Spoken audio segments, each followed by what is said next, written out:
ओम ब्रह्म सत्यम सर्वदा।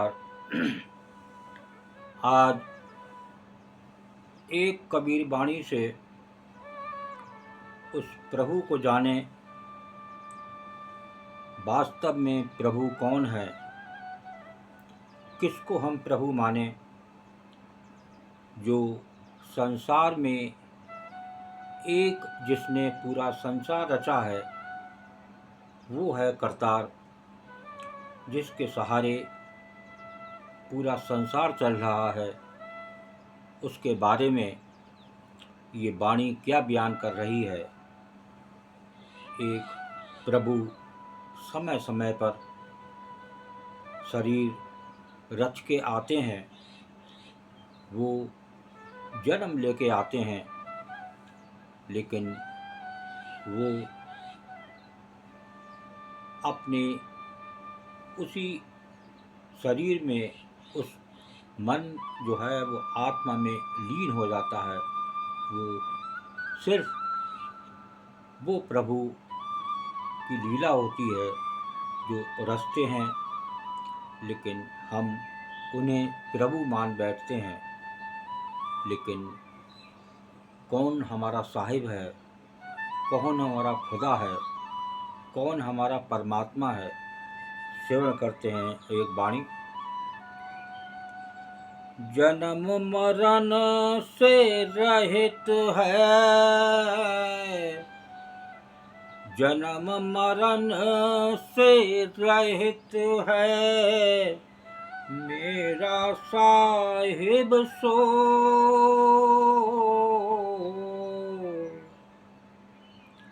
बलिहारी बाहि पीव की, बलिहारी बाहि पीव की, जिन सिरजा सब को कबीरा, जिन सिरजा सब को।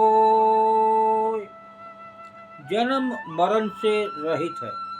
देखिए, वो हमारा खुदा, वो हमारा परमात्मा, वो हमारा साहिब, वो जन्म मरण से रहित है।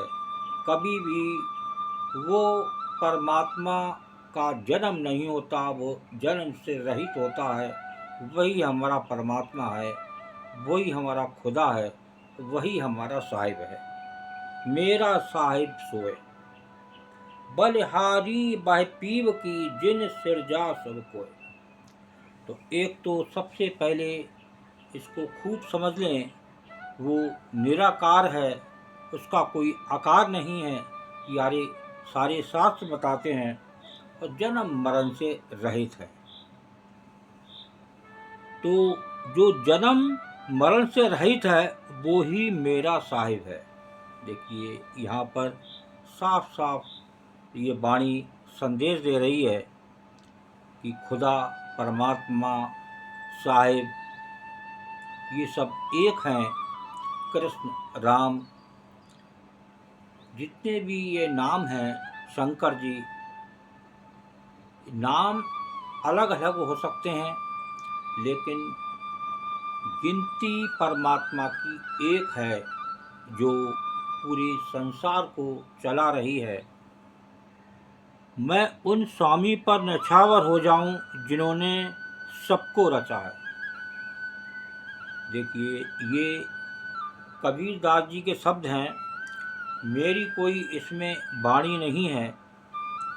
ये संत कबीरदास जी संदेश दे रहे हैं कि वो खुदा एक ही है जो जन्म मरण से रहित है।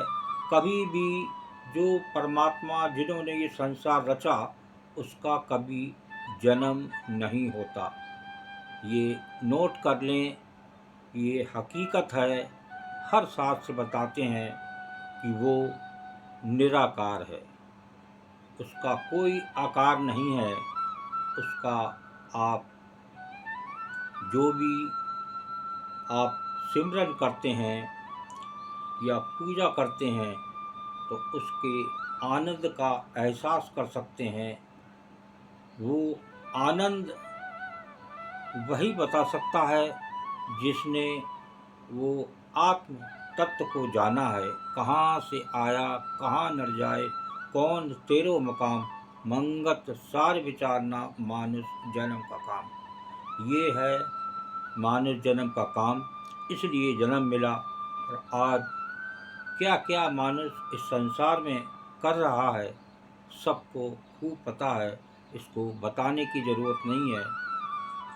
किस तरह के मानव इस समय संसार में हैं वो कहा नहीं जा सकता। और एक दूसरे से जलने वाले, एक दूसरे से प्रेम ना करने वाले ऐसे लोग इस संसार में भरमार है। वो सत्संग की डुबकी जो उस गंगा में लगाते हैं वो बहुत कम दिखाई देते हैं। उनमें आप देखिए आनंद की कोई सीमा नहीं है, वो आनंद में रहते हैं। और जो सत्संग नहीं सुनते वो बेचैन रहते हैं, टेंशन में उनका जीवन चल रहा है। ओम ब्रह्म सत्यम सर्वदा। आज कौन वो परमात्मा है आज इस वाणी में बताया गया, और उस परमात्मा को जानने की कोशिश करें, उसी के लिए ये मानव जन्म मिला है। ओम ब्रह्म सत्यम सर्वदा।